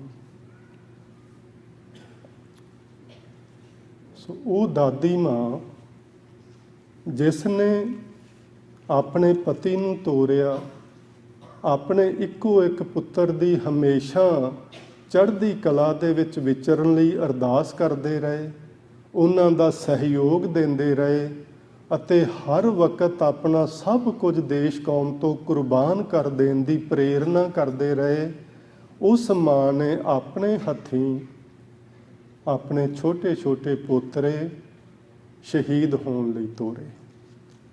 ਸੋ ਜੇ ਗੁਰੂ ਗੋਬਿੰਦ ਸਿੰਘ ਲਾਸਾਨੀ ਜੀਵਨ ਬਤੀਤ ਕਰਕੇ ਗਏ ਨੇ ਤੇ ਮਾਂ ਗੁਜਰੀ ਵੀ ਕਿਸੇ ਗੱਲੋਂ ਘੱਟ ਨਹੀਂ ਸਨ। ਸੋ ਅਸੀਂ ਉਸ ਮਾਂ ਨੂੰ ਵੀ ਧੰਨ ਆਖੀਏ ਜਿਸ ਮਾਂ ਨੇ ਇਹੋ ਜਿਹੇ ਮਹਾਬਲੀ ਨੂੰ ਜਨਮ ਦਿੱਤਾ। ਸੋ ਆਓ ਹੁਣ ਅਸੀਂ ਉਸ ਮਹਾਬਲੀ ਸ਼੍ਰੀ ਗੁਰੂ ਗੋਬਿੰਦ ਸਿੰਘ ਮਹਾਰਾਜ ਸੱਚੇ ਪਾਤਸ਼ਾਹ ਜੀ ਦੇ ਜੀਵਨ ਵਿੱਚੋਂ ਦੋ ਚੀਜ਼ਾਂ ਸਮਝਣ ਦੀ ਕੋਸ਼ਿਸ਼ ਕਰਨੀ ਹੈ। ਉਹ ਦੋ ਚੀਜ਼ਾਂ ਮੈਂ ਆਪ ਜੀ ਨੂੰ ਦੱਸੀਆਂ ਨੇ। ਧਰਮਸ਼ਾਲ ਦੀ ਝਾਕ ਸਿੱਖ ਨੇ ਨਹੀਂ ਰੱਖਣੀ। ਧਰਮਸ਼ਾਲ ਦੀ ਝਾਕ ਤੋਂ ਮਤਲਬ ਕੀ ਹੈ? ਇਸ ਗੋਲਕ ਵੱਲ ਵੇਖਣਾ, ਇਸ ਨੂੰ ਧਰਮਸ਼ਾਲ ਦੀ ਝਾਕ ਆਖਦੇ ਨੇ। ਅੱਜ ਭਾਵੇਂ ਸਾਡੇ ਸਿੱਖ ਸਮਾਜ ਵਿੱਚ ਇਸ ਤਰ੍ਹਾਂ ਦੀ ਵਿਚਾਰਧਾਰਾ ਲੋਕਾਂ ਦੀ ਬਣ ਚੁੱਕੀ ਏ ਕਿ ਜਿਹੜੇ ਗੁਰਦੁਆਰਿਆਂ ਵਿੱਚ ਸੇਵਾਦਾਰ ਹੁੰਦੇ ਨੇ ਉਹ ਗੁਰੂ ਕੀ ਜਾਂ ਸੰਗਤ ਦੀ ਮਾਇਆ ਨਾਲ ਜੀਵਨ ਨਿਰਵਾਹ ਕਰਦੇ ਨੇ। ਇਹਦੇ 'ਚ ਕੋਈ ਸ਼ੱਕ ਵੀ ਨਹੀਂ, ਇਹ ਸੱਚਾਈ ਏ। ਪਰ ਇੱਕ ਗੱਲ ਅਸੀਂ ਕਿਉਂ ਨਹੀਂ ਯਾਦ ਰੱਖਦੇ ਕਿ ਉਹਨਾਂ ਦੀ ਇਹ ਜੌਬ ਹੈ। ਤੁਸੀਂ ਜਿੱਥੇ ਬਾਹਰ ਕੰਮ ਕਰਦੇ ਹੋ, ਕੰਮ ਕਰਨ ਦੇ ਪੈਸੇ ਨਹੀਂ ਲੈਂਦੇ। ਜੇ ਤੇ ਤੁਸੀਂ ਸਾਰੀ ਜ਼ਿੰਦਗੀ ਫ੍ਰੀ ਲੋਕਾਂ ਦਾ ਕੰਮ ਕਰ ਆਉਂਦੇ ਹੋ, ਫਿਰ ਇਹਨਾਂ ਲੋਕਾਂ ਨੂੰ ਵੀ ਚਾਹੀਦਾ ਇੱਥੇ ਫ੍ਰੀ ਕੰਮ ਕਰਕੇ ਚਲੇ ਜਾਇਆ ਕਰਨ। ਜੇ ਤੁਹਾਨੂੰ ਪੈਸਿਆਂ ਦੀ ਲੋੜ ਹੈ ਤੇ ਕੀ ਇੱਥੇ ਕੰਮ ਕਰਨ ਵਾਲਿਆਂ ਨੂੰ ਪੈਸਿਆਂ ਦੀ ਜ਼ਰੂਰਤ ਨਹੀਂ? ਉਹਨਾਂ ਨੂੰ ਵੀ ਉਸੇ ਤਰ੍ਹਾਂ ਹੀ ਜ਼ਰੂਰਤ ਹੈ ਜਿਸ ਤਰ੍ਹਾਂ ਤੁਹਾਨੂੰ ਪੈਸਿਆਂ ਦੀ ਜ਼ਰੂਰਤ ਹੈ। ਇਹ ਗੱਲ ਇੱਕ ਚੇਤੇ 'ਚ ਰੱਖਣੀ ਹੈ ਕਿ ਸਿੱਖ ਸੰਗਤ ਦੇ ਮਨਾਂ ਵਿੱਚ ਇਹ ਗੱਲ ਘਰ ਕਰ ਗਈ ਹੈ ਕਿ ਗੁਰਦੁਆਰਿਆਂ ਦੇ ਸੇਵਾਦਾਰ ਸੰਗਤ ਦੇ ਪੈਸਿਆਂ 'ਤੇ ਜੀਵਨ ਜਿਉਂਦੇ ਨੇ, ਜੋ ਕਿ ਸਰਾਸਰ ਗਲਤ ਹੈ। ਇਸ ਦੀ ਝਾਕ ਕਿੰਨਾ ਲੋਕਾਂ ਨੂੰ ਹੈ? ਮੈਨੂੰ ਮੁਆਫ ਕਰਨਾ, ਮੈਂ ਕਿਸੇ ਇੱਕ ਬੰਦੇ ਵੱਲ ਨਾ ਮੇਰੀ ਉਂਗਲੀ ਹੈ ਨਾ ਮੇਰਾ ਇਸ਼ਾਰਾ ਹੈ, ਪਰ ਅੱਜ ਸਾਡੀ SGPC ਤੋਂ ਲੈ ਕੇ ਭਾਵ ਵੱਡੀ ਤੋਂ ਵੱਡੀ ਪ੍ਰਬੰਧਕ ਕਮੇਟੀ ਤੋਂ ਲੈ ਕੇ ਕਿਸੇ ਵੀ ਗੁਰਦੁਆਰੇ ਦੀ ਛੋਟੀ ਤੋਂ ਛੋਟੀ ਕਮੇਟੀ ਵੱਲ ਧਿਆਨ ਮਾਰ ਕੇ ਵੇਖੋ, ਇਹਦੇ ਵੱਲ ਧਿਆਨ ਪ੍ਰਬੰਧਕ ਲੋਕਾਂ ਦਾ ਹੈ। ਉਹ ਭਾਵੇਂ ਤਨਖਾਹ ਨਹੀਂ ਲੈਂਦੇ, ਲੱਗਦਾ ਹੈ ਉਹ ਸੇਵਾ ਕਰ ਰਹੇ ਨੇ। ਇਹਨਾਂ ਦੀਆਂ ਇਲੈਕਸ਼ਨਾਂ ਦੇ ਵਿੱਚ SGPC ਦੀ ਜੇ ਗੱਲ ਤੁਸੀਂ ਪੜ੍ਹ ਕੇ ਵੇਖੋ ਅਖਬਾਰਾਂ ਵਿੱਚ, ਕਈ ਲੱਖ ਰੁਪਈਏ ਸਿੱਖ ਕੌਮ ਦੇ ਇਲੈਕਸ਼ਨਾਂ ਵਿੱਚ ਖਰਚ ਹੁੰਦੇ ਨੇ। ਉਹ ਕਿਹਦੇ ਲਈ ਖਰਚ ਕਰਦੇ ਨੇ ਲੋਕ? ਇਹਦੇ ਵੱਲ ਧਿਆਨ ਕਿੰਨਾ ਲੋਕਾਂ ਦਾ ਹੈ? ਇਹ ਹੁਣ ਤੁਸੀਂ ਖੁਦ ਅੰਦਾਜ਼ਾ ਲਗਾਉਣਾ ਹੈ। ਗੁਰੂ ਗੋਬਿੰਦ ਸਿੰਘ ਮਹਾਰਾਜ ਨੇ ਆਖਿਆ ਸੀ ਇਸ ਧਰਮਸ਼ਾਲ ਦੀ ਝਾਕ ਨਹੀਂ ਰੱਖਣੀ। ਇਹਦੀਆਂ ਦੋ ਉਦਾਹਰਨਾਂ ਮੈਂ ਆਪ ਜੀ ਨਾਲ ਸਾਂਝੀਆਂ ਕਰਨੀਆਂ ਨੇ ਗੁਰੂ ਗੋਬਿੰਦ ਸਿੰਘ ਮਹਾਰਾਜ ਦੇ ਪਵਿੱਤਰ ਜੀਵਨ ਵਿੱਚੋਂ। ਉਹਨਾਂ ਨੇ ਇੱਕ ਤੇ ਸਿੱਖ ਨੇ ਪੁੱਛਿਆ ਮਹਾਰਾਜ ਜੀ ਵੀ ਇਹ ਇੰਨੀ ਮਾੜੀ ਚੀਜ਼ ਹੈ? ਗੁਰੂ ਸਾਹਿਬ ਨੇ ਆਖਿਆ ਇਹ ਜ਼ਹਿਰ ਹੈ ਪੁੱਤਰ। ਗੁਰੂ ਗੋਬਿੰਦ ਸਿੰਘ ਸਾਹਿਬ ਜੀ ਨੇ ਇੱਕ ਦਿਨ ਜਿੰਨੀ ਮਾਇਆ ਇਕੱਠੀ ਹੋਈ ਸੀ ਉਹ ਸਾਰੀ ਇੱਕ ਸਿੱਖ ਨੂੰ ਆਖਿਆ ਇਹਨੂੰ ਇਕੱਠੀ ਕਰਕੇ ਪਾਲਾ ਪੰਡ ਬੰਨ੍ਹ ਕੇ ਤੇ ਉੱਥੇ ਸਰਸਾ ਵਿੱਚ ਰੋੜਿਆ। ਉਹਨੇ ਇਸ ਤਰ੍ਹਾਂ ਹੀ ਕੀਤਾ। ਉਹ ਸਾਰੀ ਮਾਇਆ ਉਹਦੇ ਵਿੱਚ ਸੁੱਟ ਆਇਆ। ਉੱਥੇ ਕੁਝ ਕੱਪੜੇ ਲੀੜੇ ਆਏ ਹੋਏ ਸਨ। ਗੁਰੂ ਜੀ ਨੇ ਆਖਿਆ ਇਹ ਵੀ ਚੁੱਕ ਕੇ ਉੱਥੇ ਸੁੱਟਿਆ ਜਾਂ ਬਾਹਰ ਲਿਜਾ ਕੇ ਅੱਗ ਲਾ ਕੇ ਸਾੜ ਦੇ। ਇਹ ਦੋ ਕੰਮ ਕੀਤੇ ਤੇ ਸਿੱਖਾਂ ਦੇ ਮਨਾਂ ਵਿੱਚ ਬਹੁਤ ਸਾਰੇ ਸੰਸ਼ੇ ਪੈਦਾ ਹੋ ਗਏ ਵੀ ਸਿੱਖਾਂ ਦੀ ਮਾਇਆ, ਸਿੱਖਾਂ ਦਾ ਧਨ ਪਦਾਰਥ, ਸਿੱਖਾਂ ਦੀ ਲਿਆਂਦੀ ਹੋਈ ਪ੍ਰੇਮ ਭੇਟਾ ਗੁਰੂ ਜੀ ਛੁਡਵਾਈ ਜਾ ਰਹੇ ਨੇ, ਗੁਰੂ ਜੀ ਸਰਸਾ ਵਿੱਚ ਸੁਟਵਾਈ ਜਾ ਰਹੇ ਨੇ। ਕੀ ਹੋ ਗਿਆ? ਇੱਕ ਸਿੱਖ ਨੇ ਆ ਕੇ ਪੁੱਛਿਆ, ਸਤਿਗੁਰੂ ਜੀ ਤੁਸੀਂ ਇਹ ਕਿਉਂ ਕੀਤਾ? ਗੁਰੂ ਜੀ ਪ੍ਰਸੰਨ ਵੀ ਹੋਏ ਵੀ ਸਿੱਖ ਦੇ ਵਿੱਚ ਇੰਨੀ ਹਿੰਮਤ, ਇੰਨੀ ਦਲੇਰੀ ਆ ਗਈ ਕਿ ਮੈਨੂੰ ਆ ਕੇ ਪੁੱਛ ਲਿਆ ਵੀ ਇਹ ਮੈਂ ਕਿਉਂ ਕੀਤਾ। ਆਖਣ ਲੱਗੇ, ਪੁੱਤਰ ਇਹ ਮੈਂ ਇਸ ਲਈ ਕੀਤਾ ਏ, ਇਹ ਜ਼ਹਿਰ ਏ ਤੇ ਮੇਰਾ ਨਹੀਂ ਚਿੱਤ ਕੀਤਾ ਕਿ ਇਹ ਜ਼ਹਿਰ ਮੈਂ ਆਪਣੇ ਬੱਚਿਆਂ ਨੂੰ ਦਿਆਂ। ਉਹਨਾਂ ਨੇ ਇੱਕ ਉਦਾਹਰਣ ਦਿੱਤੀ, ਧਿਆਨ ਨਾਲ ਸੁਣਨਾ। ਉਹਨਾਂ ਨੇ ਆਖਿਆ ਇੱਕ ਦੁੱਧ ਦਾ ਕੱਪ ਪਿਆ ਸੀ, ਮਾਂ ਦੇ ਸਾਹਮਣੇ ਮਾਂ ਵੇਖ ਰਹੀ ਏ, ਇੱਕ ਘਰ ਦੇ ਵਿੱਚੋਂ ਕਾਲਾ ਨਾਗ ਨਿਕਲਿਆ। ਉਹ ਆਇਆ ਤੇ ਉਹਨੇ ਆਪਣਾ ਮੂੰਹ ਉਸ ਦੁੱਧ ਦੇ ਕੱਪ ਵਿੱਚ ਪਾਇਆ। ਦੁੱਧ ਥੋੜਾ ਪੀਤਾ, ਛੱਡ ਕੇ ਭੱਜ ਗਿਆ। ਮਾਂ ਨੂੰ ਪਤਾ ਹੈ ਕਿ ਇਸ ਦੁੱਧ ਦੇ ਵਿੱਚੋਂ ਕਾਲਾ ਜ਼ਹਿਰੀਲਾ ਨਾਗ ਦੁੱਧ ਪੀ ਕੇ ਗਿਆ। ਉਸੇ ਹੀ ਮਾਂ ਦਾ ਛੋਟਾ ਜਿਹਾ ਬੱਚਾ ਉਸੇ ਹੀ ਕੱਪ ਵਾਲੇ ਦੁੱਧ ਨੂੰ ਪੀਣਾ ਚਾਹੁੰਦਾ ਹੈ। ਉਹ ਜਿੱਦ ਕਰਦਾ ਹੈ, ਮਾਂ ਮੈਂ ਆ ਦੁੱਧ ਪੀਣਾ ਹੈ। ਉਹ ਰੋਂਦਾ ਕੁਰਲਾਉਂਦਾ ਹੈ, ਉਹ ਤੜਪਦਾ ਹੈ। ਮਾਂ ਉਸ ਨੂੰ ਉਹ ਦੁੱਧ ਪੀਣ ਦੀ ਇਜਾਜ਼ਤ ਨਹੀਂ ਦਿੰਦੀ। ਕਿਉਂ ਨਹੀਂ ਦਿੰਦੀ? ਮਾਂ ਨੂੰ ਪਤਾ ਹੈ ਕਿ ਇਹ ਜ਼ਹਿਰ ਬਣ ਚੁੱਕਾ ਹੈ, ਜੇ ਮੇਰਾ ਪੁੱਤਰ ਇਹ ਦੁੱਧ ਪੀਏਗਾ ਤੇ ਮਰੇਗਾ। ਉਹਨਾਂ ਨੇ ਗੁਰਬਾਣੀ ਦਾ ਪ੍ਰਮਾਣ ਦਿੱਤਾ। ਇੱਕ ਉਹਨਾਂ ਨੇ ਲਿਖਿਆ, ਕਰਮ ਧਰਤੀ ਸਰੀਰ ਕਲਯੁਗ ਵਿੱਚ, ਜੇਹਾ ਕੋ ਬੀਜੈ ਤੇਹਾ ਕੋ ਖਾਏ, ਗੱਲਾਂ ਉੱਪਰ ਤਪਾਵਸ ਨਾ ਹੋਈ, ਵਿਸ ਖਾਧੀ ਤਤਕਾਲ ਮਰ ਜਾਏ। ਆਖਦੇ ਨੇ ਸਤਿਗੁਰੂ ਭਈ ਗੁਰੂ ਮਹਾਰਾਜ ਲਿਖ ਕੇ ਸਾਨੂੰ ਦੇ ਗਏ ਨੇ ਕਿ ਜਿਹੜਾ ਜ਼ਹਿਰ ਖਾਏਗਾ ਉਹ ਤਤਕਾਲ ਮਰ ਜਾਏਗਾ, ਬਚੇਗਾ ਨਹੀਂ। ਗੱਲਾਂ ਉੱਪਰ ਤਪਾਵਸ ਨਾ ਹੋਈ, ਗੱਲਾਂ ਤੇ ਫੈਸਲਾ ਨਹੀਂ ਹੋਣਾ। ਜ਼ਹਿਰ ਪੀਣ ਵਾਲਾ ਬੰਦਾ ਜੇ ਅੰਮ੍ਰਿਤ ਦੀਆਂ ਗੱਲਾਂ ਕਰੇ, ਕੀ ਅੰਮ੍ਰਿਤ ਦੀਆਂ ਗੱਲਾਂ ਉਸ ਨੂੰ ਜ਼ਹਿਰ ਦੇ ਉਸ ਮਾਰੂ ਹਮਲੇ ਤੋਂ ਬਚਾ ਸਕਣਗੀਆਂ? ਕਦੇ ਵੀ ਨਹੀਂ। ਜ਼ਹਿਰ ਨੇ ਅੰਦਰ ਜਾ ਕੇ ਆਪਣਾ ਕੰਮ ਕਰਨਾ ਹੀ ਕਰਨਾ ਹੈ। ਅੰਮ੍ਰਿਤ ਦੀਆਂ ਗੱਲਾਂ ਨਾਲ ਕੋਈ ਫਰਕ ਨਹੀਂ ਪੈਣ ਵਾਲਾ। ਸੋ ਇਹ ਜਿਹੜਾ ਸਾਡਾ ਸਰੀਰ ਹੈ ਨਾ, ਇਸ ਚੱਲ ਰਹੇ ਸਮੇਂ ਵਿੱਚ ਇਹ ਮਾਨੋ ਇੱਕ ਕਰਮ ਕਮਾਉਣ ਦੀ ਧਰਤੀ ਹੈ। ਇਸ ਧਰਤੀ ਉੱਤੇ ਜਿਹੋ ਜਿਹਾ ਕੋਈ ਮਨੁੱਖ ਬੀਜੇਗਾ ਉਸ ਨੂੰ ਉਹੋ ਜਿਹਾ ਫਲ ਪ੍ਰਾਪਤ ਹੋਏਗਾ।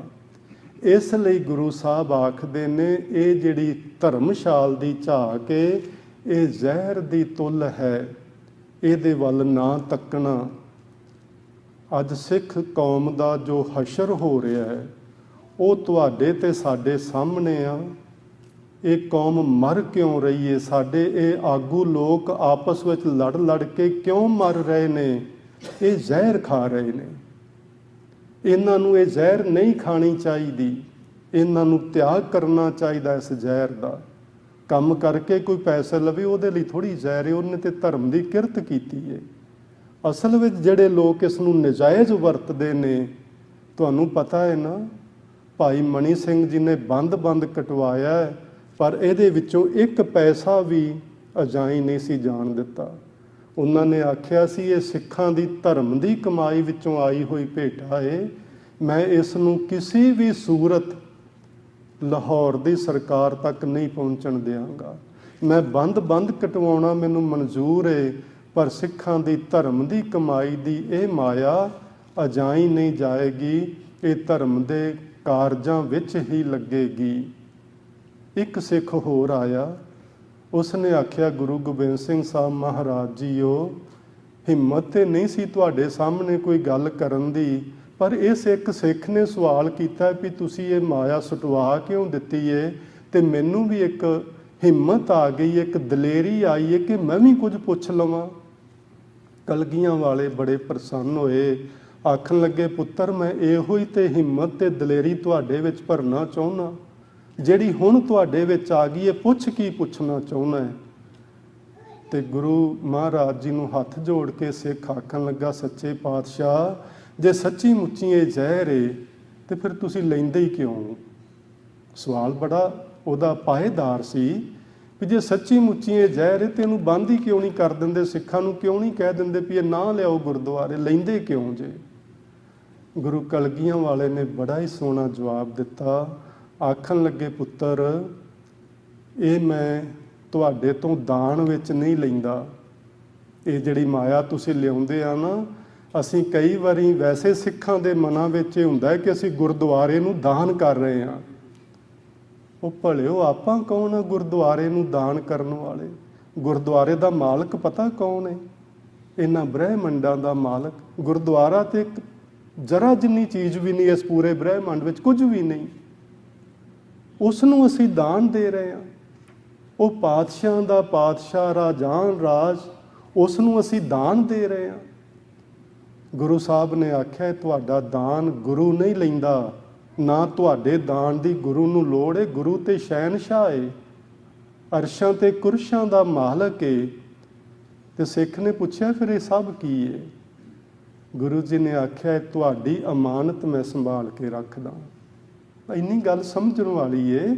ਉਹਨਾਂ ਨੇ ਆਖਿਆ, ਜਦੋਂ ਅਸੀਂ ਸਾਰੇ ਜਾਣਦੇ, ਜਿਹੜੇ ਪੁਰਾਣੇ ਬਜ਼ੁਰਗ ਨੇ ਉਹਨਾਂ ਨੂੰ ਪਤਾ ਹੈ, ਜਿਵੇਂ ਅੱਜ ਅਸੀਂ ਬੈਂਕ ਅਕਾਊਂਟ ਬਣਾਏ ਨੇ ਨਾ, ਤੇ ਜਿਹੜੀ ਰਾਸ਼ੀ, ਜਿਹੜੀ ਮਨੀ ਸਾਡੇ ਕੋਲ ਹੁੰਦੀ ਏ, ਅਸੀਂ ਉਹਨੂੰ ਘਰ ਰੱਖਣ ਦੀ ਬਜਾਏ ਜਾ ਕੇ ਬੈਂਕ ਵਿੱਚ ਅਕਾਊਂਟ ਵਿੱਚ ਜਮ੍ਹਾਂ ਕਰਵਾ ਦਿੰਦੇ ਹਾਂ।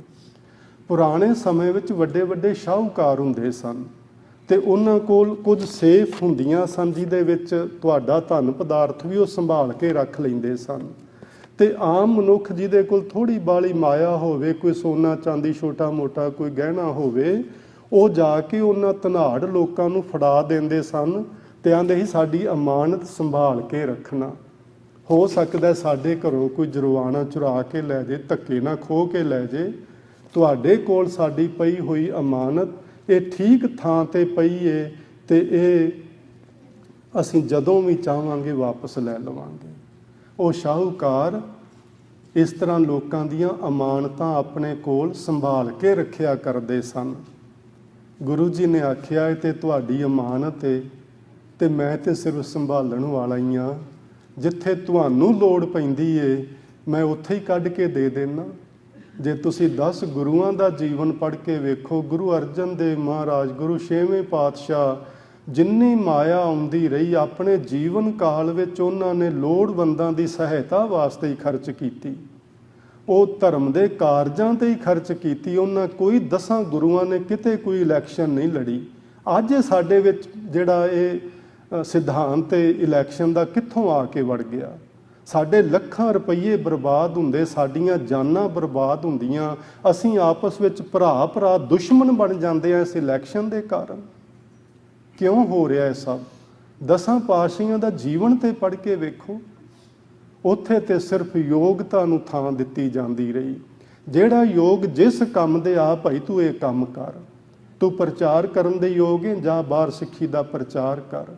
ਤੂੰ ਇਮਾਰਤ ਬਣਾ ਸਕਦਾ, ਆ ਇੱਥੇ ਕੰਮ ਕਰ, ਤੂੰ ਇਮਾਰਤ ਬਣਾ। ਤੂੰ ਲਿਖ ਸਕਦਾ ਗੁਰਬਾਣੀ ਦੀਆਂ ਪੋਥੀਆਂ, ਚੱਲ ਤੂੰ ਬੈਠ ਕੇ ਗੁਰਬਾਣੀ ਦੀਆਂ ਪੋਥੀਆਂ ਲਿਖ। ਤੂੰ ਭਾਈ ਲਹਿਣਾ ਗੁਰੂ ਨਾਨਕ ਦੇ ਘਰ ਦੀ ਜ਼ਿੰਮੇਵਾਰੀ ਸੰਭਾਲ ਸਕਦਾ, ਚੱਲ ਤੂੰ ਬੈਠ ਤੇ ਇਸ ਜ਼ਿੰਮੇਵਾਰੀ ਨੂੰ ਸੰਭਾਲ। ਆਹ ਸੀ ਗੁਰੂ ਘਰ ਦੀ ਮਾਣ ਮਰਿਆਦਾ। ਕਿੱਥੇ ਚਲੀ ਗਈ ਉਹ ਸਾਡੀ ਮਾਣ ਮਰਿਆਦਾ? ਅੱਜ ਅਸੀਂ ਗੁਰੂ ਕਲਗੀਆਂ ਵਾਲੇ ਦੇ ਜੀਵਨ ਤੇ ਝਾਤੀ ਮਾਰ ਰਹੇ ਹਾਂ। ਗੁਰੂ ਕਲਗੀਆਂ ਵਾਲੇ ਨੇ ਜੋ ਸਾਨੂੰ ਸਿੱਖਿਆਵਾਂ ਦਿੱਤੀਆਂ ਨੇ, ਜਾਂ ਜਿਹੜੇ ਪੂਰਨੇ ਪਾਏ ਨੇ ਉਹਨਾਂ ਨੇ, ਅਸੀਂ ਉਹਨਾਂ ਨੂੰ ਕਿਉਂ ਭੁੱਲਦੇ ਜਾ ਰਹੇ ਹਾਂ? ਅਸੀਂ ਉਹਨਾਂ ਨੂੰ ਚੇਤੇ ਕਰੀਏ ਤੇ ਯਤਨ ਕਰੀਏ, ਫਿਰ ਆਪਣੇ ਪੁਰਾਣੇ ਸਿਸਟਮ ਦੇ ਵਿੱਚ ਆਈਏ। ਜਦੋਂ ਅਸੀਂ ਆਪਣੇ ਪੁਰਾਣੇ ਰੀਤੀ ਰਿਵਾਜਾਂ ਦੇ ਵਿੱਚ ਆ ਜਾਵਾਂਗੇ, ਉਹਨਾਂ ਨੂੰ ਅਪਣਾ ਲਵਾਂਗੇ, ਗੁਰੂ ਘਰ ਦੀ ਮਾਨ ਮਰਿਆਦਾ ਨੂੰ ਅਪਣਾ ਲਵਾਂਗੇ, ਤੁਸੀਂ ਵੇਖਣਾ ਅਸੀਂ ਸੁਖੀ ਹੋ ਜਾਵਾਂਗੇ। ਸਾਡੇ ਵਿੱਚ ਜਿਹੜੇ ਆਪਸੀ ਮਤਭੇਦ ਨੇ ਖਤਮ ਹੋ ਜਾਣਗੇ, ਸਾਡੀਆਂ ਲੜਾਈਆਂ ਝਗੜੇ ਮੁੱਕ ਜਾਣਗੇ। ਅਸੀਂ ਸ਼ਾਂਤੀ ਨਾਲ, ਗੁਰੂ ਗੋਬਿੰਦ ਸਿੰਘ ਸਾਹਿਬ ਨੇ ਜਿਹੜਾ ਸਾਨੂੰ ਆਖਿਆ ਸੀ ਕਿ ਆਪਣੀ ਸੁਰਤ ਨੂੰ ਸ਼ਬਦ ਨਾਲ ਜੋੜੋ, ਅਸੀਂ ਜੋੜ ਪਾਵਾਂਗੇ। ਸੋ ਆਓ ਯਤਨ ਕਰੀਏ। ਮੈਂ 1-2 ਮਿੰਟ ਆਪ ਜੀ ਦੇ ਹੋਰ ਲਵਾਂਗਾ। ਦੂਸਰਾ ਬਚਨ ਜੋ ਗੁਰੂ ਕਲਗੀਆਂ ਵਾਲੇ ਨੇ ਸਾਡੀ ਝੋਲੀ ਪਾਇਆ ਉਹ ਸੀ, ਪਰਮ ਪੁਰਖ ਕੀ ਚਰਨੀ ਲਾਗੋ। ਕਿਸੇ ਦੇ ਚਰਨੀ ਨਹੀਂ ਲੱਗਣਾ, ਇੱਕ ਅਕਾਲ ਪੁਰਖ ਦੇ ਚਰਨੀ ਲੱਗਣਾ। ਉਹਦਾ ਮਤਲਬ ਇਹ ਸੀ। ਕਿਉਂ? ਕਿਉਂਕਿ ਉਸ ਵਕਤ ਹਿੰਦੁਸਤਾਨ ਦੇ ਅੰਦਰ ਜਿਹੜੇ ਅਸੀਂ ਸਾਰੇ ਲੋਕ ਹਿੰਦੁਸਤਾਨ ਵਿੱਚ ਵਸਣ ਵਾਲੇ ਸਾਂ, ਸਾਡੇ ਵਿੱਚ ਅਨੇਕ ਭਾਂਤ ਦੇ ਪਰਮਾਤਮਾ ਬਣ ਚੁੱਕੇ ਸਨ, ਜਿਨ੍ਹਾਂ ਨੂੰ ਅਸੀਂ ਦੇਵੀਆਂ ਆਖਦੇ, ਜਿਨ੍ਹਾਂ ਨੂੰ ਅਸੀਂ ਦੇਵਤੇ ਆਖਦੇ, ਜਿਨ੍ਹਾਂ ਨੂੰ ਅਸੀਂ ਅਵਤਾਰ ਆਖਦੇ। ਤੇ ਹੋਇਆ ਕਿ ਹਰ ਦੇਵੀ ਦੇਵਤੇ ਨੂੰ ਮੰਨਣ ਵਾਲਾ ਮਨੁੱਖ ਇੱਕ ਦੂਜੇ ਤੋਂ ਜੁਦਾ ਤੇ ਵੱਖਰਾ ਹੁੰਦਾ ਗਿਆ। ਇੱਕ ਮਨੁੱਖ ਇਸ ਅਵਤਾਰ ਨੂੰ ਮੰਨ ਰਿਹਾ, ਦੂਜਾ ਦੂਜੇ ਅਵਤਾਰ ਨੂੰ ਮੰਨ ਰਿਹਾ। ਇੱਥੋਂ ਤੱਕ ਇੱਕ ਪਰਿਵਾਰ ਦੇ ਸਾਰੇ ਜੀ ਇੱਕ ਪਰਿਵਾਰ ਦੇ ਸਾਰੇ ਜੀ ਇੱਕ ਅਵਤਾਰ ਦੀ ਪੂਜਾ ਨਾ ਕਰਦੇ। ਇੱਕ ਪਰਿਵਾਰ ਵਿੱਚ ਕਈ ਅਵਤਾਰ ਪੈਦਾ ਹੋ ਗਏ, ਕਈ ਦੇਵੀਆਂ ਦੇਵਤੇ ਪੈਦਾ ਹੋ ਗਏ ਤੇ ਅਸੀਂ ਆਪਸ ਵਿੱਚ ਵੰਡੇ ਜਾ ਕੇ ਕਮਜ਼ੋਰ ਹੋ ਗਏ। ਇੰਨੇ ਕਮਜ਼ੋਰ ਹੋਏ ਕਿ ਕੋਈ ਥੋੜੇ ਜਿਹੇ ਬੰਦੇ ਜਰਵਾਣੇ ਉੱਠਦੇ ਤੇ ਪੂਰਾ ਹਿੰਦੁਸਤਾਨ ਉਜਾੜ ਕੇ ਚਲੇ ਜਾਂਦੇ। ਇੰਨੇ ਕਮਜ਼ੋਰ ਆਪਾਂ ਹੋ ਗਏ। ਗੁਰੂ ਸਾਹਿਬ ਨੇ ਆਖਿਆ, ਜੇ ਤੁਸੀਂ ਇੱਕ ਦੀ ਪੂਜਾ ਵਿੱਚ ਜੁੜ ਜਾਓ ਤੇ ਸਾਰਾ ਹਿੰਦੁਸਤਾਨ ਕੇਵਲ ਇੱਕ ਰੱਬ ਨੂੰ ਮੰਨਣ ਲੱਗ ਪਵੇ ਤੇ ਹਿੰਦੁਸਤਾਨ ਪੂਰਾ ਇੱਕ ਮੁੱਠ ਹੋ ਜਾਏਗਾ। ਆਪਾਂ ਉਹ ਕਹਾਣੀ ਤੇ ਪੜ੍ਹੀਏ ਨਾ, ਛੋਟੀਆਂ ਜਮਾਤਾਂ ਵਿੱਚ ਹੀ ਆਪਾਂ ਉਹ ਪੜ੍ਹ ਲਈ ਸੀ ਕਿ ਇੱਕ ਪਿਤਾ ਨੇ ਆਪਣੇ ਪੁੱਤਰ ਨੂੰ ਮਰਦੇ ਸਮੇਂ ਇੱਕ ਉਪਦੇਸ਼ ਦਿੱਤਾ ਸੀ। ਉਪਦੇਸ਼ ਸੀ ਕਿ ਜਾਓ ਬੇਟਾ ਇੱਕ ਕਾਨਾ ਲੈ ਕੇ ਆਓ, ਛੋਟਾ ਛਟੀਆਂ ਜੀਆਂ। ਉਹ ਲੈ ਕੇ ਆਏ ਤੇ ਆਖਣ ਲੱਗੇ ਇਹਨਾਂ ਨੂੰ ਤੋੜ ਦਿਓ। ਉਹ ਸਾਰਿਆਂ ਨੇ ਫਟਾਫਟ ਉਹ ਕਾਨਾ ਫੜਿਆ ਤੇ ਤੋੜ ਦਿੱਤਾ। ਹੁਣ ਕਹਿੰਦੇ ਇਹਨਾਂ ਕਾਨਿਆਂ ਦਾ ਇੱਕ ਗੱਠਾ ਬੰਨ੍ਹ ਕੇ ਲਿਆਓ। ਉਹ ਗੱਠਾ ਬੰਨ੍ਹ ਕੇ ਲਿਆਂਦਾ ਤੇ ਆਖਣ ਲੱਗੇ ਹੁਣ ਇਹਨਾਂ ਨੂੰ ਤੋੜੋ। ਉਹ ਕਿਸੇ ਤੋਂ ਵੀ ਨਾ ਟੁੱਟੇ ਕਿਉਂਕਿ ਉਹ ਇਕੱਠੇ ਹੋ ਗਏ ਸਨ। ਉਸ ਪਿਤਾ ਨੇ ਸਿੱਖਿਆ ਦਿੱਤੀ ਕਿ ਜੇ ਇਕੱਠੇ ਰਹੋਗੇ ਤੇ ਕੋਈ ਜਰਵਾਣਾ ਬਾਹਰੋਂ ਆ ਕੇ ਤੁਹਾਨੂੰ ਤੋੜ ਨਾ ਪਾਏਗਾ। ਜੇ ਤੁਸੀਂ ਇਕੱਲੇ ਖਿੱਲਰ ਜਾਓਗੇ ਤੇ ਕੋਈ ਵੀ ਫੜੇਗਾ ਤੇ ਤੁਹਾਨੂੰ ਤੋੜ ਮਰੋੜ ਕੇ ਉਹ ਚਲਾ ਜਾਏਗਾ। ਉਹ ਸਾਡੀ ਹਾਲਤ ਹੁੰਦੀ ਰਹੀ ਤੇ ਗੁਰੂ ਜੀ ਨੇ ਕੋਸ਼ਿਸ਼ ਕੀਤੀ ਕਿ ਭਾਈ ਤੁਸੀਂ ਇੱਕ ਪਰਮਾਤਮਾ ਦੀ ਪੂਜਾ ਵਿੱਚ ਆਪਣੇ ਆਪੇ ਨੂੰ ਲਗਾਓ, ਇੱਕ ਪਰਮਾਤਮਾ ਨਾਲ ਆਪਣੀ ਸੁਰਤ ਜੋੜੋ, ਏਕੇ ਦੇ ਧਾਰਨੀ ਹੋਵੋ। ਕੱਲ ਭਾਈ ਪਿੰਦਰਪਾਲ ਸਿੰਘ ਗੱਲ ਕਰਦੇ ਸਨ ਇੱਕ ਓੰਕਾਰ ਦੀ, ਤੇ ਓੰਕਾਰ ਤੋਂ ਪਹਿਲਾਂ ਦੱਸ ਰਹੇ ਸਨ ਕਿ ਗੁਰੂ ਨਾਨਕ ਸਾਹਿਬ ਨੇ ਨੰਬਰ 1 ਕਿਉਂ ਲਗਾਇਆ। ਉਹਦਾ ਮਤਲਬ ਸਿਰਫ ਇੰਨਾ ਹੀ ਹੈ ਕਿ ਬਸ ਇੱਕ ਨੂੰ ਯਾਦ ਰੱਖੋ, ਇੱਕ ਦੀ ਪੂਜਾ ਕਰੋ, ਇੱਕ ਦਾ ਸਹਾਰਾ ਲਵੋ, ਇੱਕ ਅੱਗੇ ਅਰਦਾਸ ਕਰੋ, ਇੱਕ ਨਾਲ ਜੁੜੋ। ਇੱਕ ਨਾਲ ਜੁੜਾਂਗੇ ਤੇ ਆਪਾਂ ਸਾਰੇ ਇੱਕ ਹੋ ਜਾਵਾਂਗੇ, ਬਹੁਤਿਆਂ ਨਾਲ ਜੁੜਾਂਗੇ ਤੇ ਆਪਾਂ ਵੀ ਪਾਟੋ ਤਾੜ ਹੋ ਜਾਵਾਂਗੇ। ਗੁਰੂ ਸਾਹਿਬ ਗੁਰਬਾਣੀ ਵਿੱਚ ਕੀ ਲਿਖਦੇ ਨੇ? ਜੁਗਹ ਜੁਗਹ ਕੇ ਰਾਜੇ ਕੀਏ, ਗਾਵਹਿ ਕਰ ਅਵਤਾਰੀ, ਤਿੰਨ ਭੀ ਅੰਤ ਨ ਪਾਇਆ ਤਾਕਾ, ਕਿਆ ਕਹਿ ਆਖ ਵਿਚਾਰੀ। ਗੁਰੂ ਸਾਹਿਬ ਆਖਦੇ ਨੇ ਮੈਂ ਉਸ ਪਰਮੇਸ਼ਵਰ ਦੇ ਬਾਰੇ ਕੀ ਆਖ ਕੇ ਵਿਚਾਰ ਕਰਾਂ ਜਿਨ੍ਹਾਂ ਨੂੰ ਤੁਸੀਂ ਅਵਤਾਰ ਆਖਦੇ ਹੋ। ਅਸਲ ਵਿੱਚ ਇਹ ਲੋਕ ਰਾਜੇ ਸਨ, ਰਾਜਿਆਂ ਮਹਾਰਾਜਿਆਂ ਦੇ ਪੁੱਤਰ ਸਨ ਤੇ ਇਹਨਾਂ ਦੇ ਜਿਹੜੀ ਪਰਜਾ ਸੀ, ਜਦੋਂ ਕੋਈ ਵੀ ਰਾਜਾ ਪੁਰਾਣੇ ਸਮੇਂ ਵਿੱਚ ਚੰਗੇ ਕਰਮ ਕਰਦਾ ਤੇ ਪਰਜਾ ਉਸ ਨੂੰ ਰੱਬ ਦਾ ਰੂਪ ਕਰਕੇ ਮੰਨਦੀ। ਇਸ ਤਰ੍ਹਾਂ ਇਹਨਾਂ ਰਾਜਿਆਂ ਮਹਾਰਾਜਿਆਂ ਨੂੰ ਪਰਜਾ ਨੇ ਅਵਤਾਰ ਜਾਣ ਕੇ ਪੂਜਿਆ। ਪਰ ਉਹ ਅਵਤਾਰ ਪੂਜਾ ਉਸ ਵਕਤ ਠੀਕ ਸੀ, ਪਰ ਆਉਣ ਵਾਲੇ ਸਮੇਂ ਵਿੱਚ ਅਸੀਂ ਆਪਸ ਵਿੱਚ ਵੰਡੇ ਗਏ ਉਸ ਪੂਜਾ ਦੇ ਕਰਕੇ। ਫਿਰ ਸਾਨੂੰ ਗੁਰੂ ਜੀ ਨੇ ਦੱਸਿਆ, ਮਹਿਮਾ ਨਾ ਜਾਣੈ ਵੇਦ, ਬ੍ਰਹਮੇ ਨਹੀਂ ਜਾਣੈ ਭੇਦ, ਅਵਤਾਰ ਨਾ ਜਾਣੈ ਅੰਤ, ਪਰਮੇਸ਼ਵਰ ਪਾਰ ਬ੍ਰਹਮ ਬੇਅੰਤ। उस अकाल पुरख वाहिगुरु दा ना धर्म ग्रंथ अंत पा सकते ने, ना कोई ये आखे जाते तीन देवते ब्रह्मा शिव ते विष्णु ये अंत पा सकते ने। ते परमेश्वर जिहड़ा है वो पार ब्रह्म भाई बेअंत है। उस बेअंत नाल जुड़न की ताकीद गुरु गोबिंद सिंह महाराज यानी 10 गुरु साहिबाना ने की कि एक नाल जुड़ो। उन्होंने उच्ची आवाज़ में आख्या, साहिब मेरा एको है भाई एको है, एक ही है दूसरा कोई नहीं। सो उस एक नाल जुड़िए। अज जे आपां गुरु गोबिंद सिंह महाराज जी का पवित्र प्रकाश पुरब मना रहे हैं तो उन्हां दियां सिੱਖਿਆਵਾਂ अपने पल्ले बन के लै जाइए। एक नाल जुड़िए, एक दे नाल प्यार पाइए, एक दी पूजा करिए, एक दा नाम जपीए, एक अगे अरदास करिए, एक दा सहारा लईए ते उस एक दे सहारे नाल सारे एक हो जाइए। जदों आपां एक हो जावांगे फिर ताती वाव ना लगे पार ब्रह्म शरनाई। अज इन्ने क बचन आप जी ने प्रवान करना जी। बेअंत प्रकार दियां होईयां भुल्लां दी खिमा बख्शिश करना। प्यार नाल आखो जी वाहिगुरु जी का खालसा वाहिगुरु जी की फतेह।